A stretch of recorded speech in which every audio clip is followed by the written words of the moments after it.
Howdy, my name is Ben and or a bearish book. Howdy, my name is Ben and or a bookish bear, and I hope everything is going at least relatively okay for you right now. So I'm going to do a review about Box Hill by Adam Mars Jones, which I just finished. And I have this lovely Fitzcarraldo edition.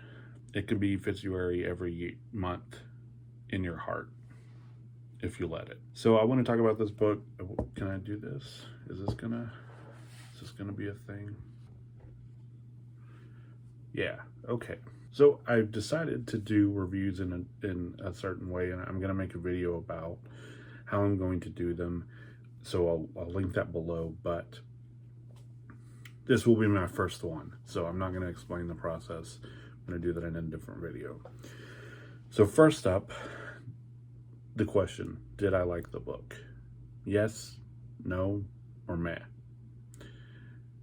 So for this, I'm going to say yes, a resounding yes. I really enjoyed it. I would recommend this book to most people. My dog is upset about something.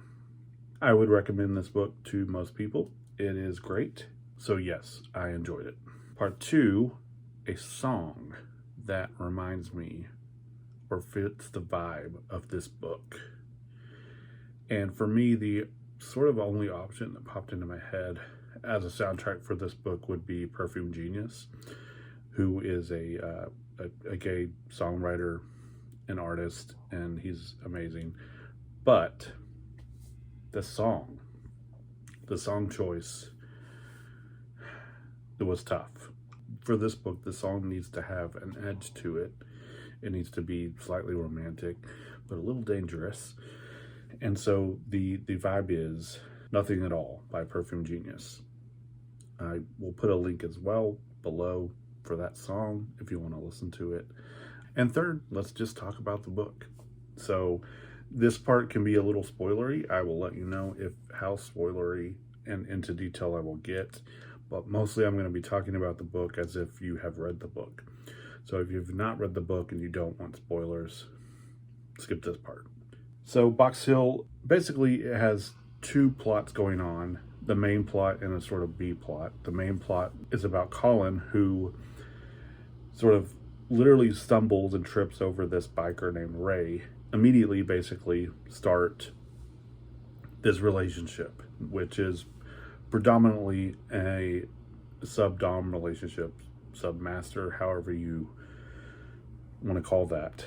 And if we're getting everything from Colin's perspective, and he is writing this as an older man, as telling the story from, and this is his 18th birthday when he meets Ray. It's already a rambling mess, you guys.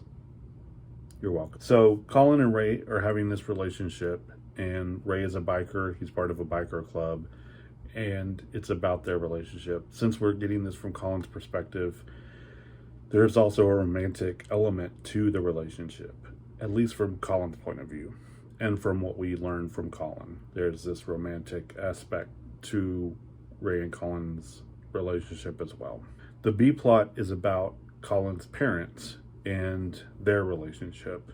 And they're sort of described by Colin as these codependent people who are just so in love that they need to be around each other.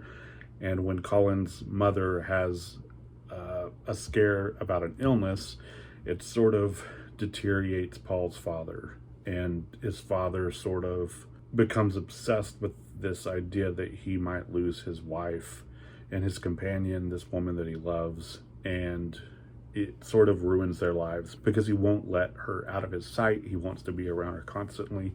So I was asking where she is, if she like goes to a different room. So that's sort of the B plot is that relationship and Colin dealing with that. This is where it's going to get a little spoilery. So everything I've said previously, it is not a spoiler, but going forward, there are plot elements that are further along in the book.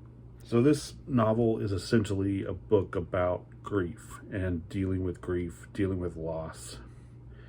Huge spoiler, Colin goes away on holiday And he comes back, and Ray has been in a motorcycle accident and he dies. So the second, probably third of the book is Colin sort of dealing with this. The third part of the book, or the last thirds of the book, is essentially Colin as a middle-aged man describing his current life, describing all the things that have happened, describing how he's dealt since he was, I believe, 26 when Ray died, and how he's dealt with that. There are circumstances that make it more difficult for him that I'm not going to get into because it's very spoilery, but he's dealing with that. He's also dealing with his father's death and his mom deteriorating physically, and I think she has arthritis towards the end, and it's kind of boring. I don't like to give star rankings. I gave this a 4, I believe, on Goodreads because of this last part is boring.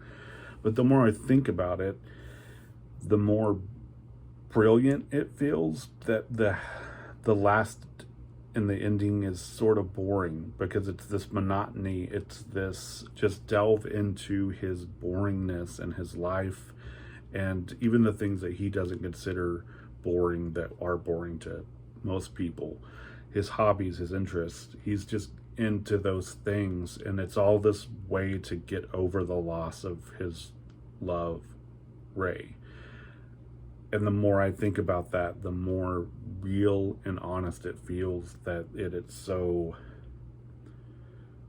just boring and just like life. There's no real plot points. There's nothing really happening. He's just talking about his life and what his life is like without Ray, speculating on what his life could have been if Ray hadn't died, and all of these things, and just this idea that you need to put yourself into your life. You need to really force yourself to live, to work through or just ignore your past trauma. Another interesting thing about this book is it is about a sub and dom relationship. Like, he is Ray's property basically, and there's never really any dive into the morality of any of that, which is great because it's perfectly healthy and possible to have that sort of relationship and remain moral. But towards the end, he's talking about his mother and the way that she's sort of become this passive, submissive person to his father and also their next door neighbor, who is older and incapable of doing a lot of things that she needs to do, and talking about his mother, how his mother will go out of her way to like make separate meals that are just slightly annoying enough to be annoying for this older woman, just to please her. And he is very critical of that. And it's interesting to me that he was in this relationship with Ray, which is so similar, but he sees it in his mother, and he sees it as a weakness, and he sees it as something to critique. And that felt very real because humans aren't usually that self-reflective to understand, like, okay, this thing that I am into, and it's certainly different in many ways, but also similar in many ways. These two relationships, the one he had with Ray, essentially, and his mother's passiveness to his father and her friend. That was very interesting to me. So I really like this book. I think there's a lot of stuff in it that sticks with you, and I've been thinking about it a lot since I finished, and I didn't necessarily expect that from the book as I was reading it. But it feels like one of those books that I'll return to at some point. It's also very short, so it's easy to do that. It reminded me quite a bit of my favorite book, A Single Man, which is also this sort of look into grief and dealing with past trauma. So if you're a fan of that book, if you're a fan of that sort of idea, you will probably like this. So that's Box Hill. I recommend it. I think you should read it. I think it will make a lot of people uncomfortable. A lot of the scenes and a lot of the depiction of Ray and Colin's relationship would make a lot of people uncomfortable, but I think that that's good. I think you should read books occasionally that make you uncomfortable. So yeah, read Box Hill.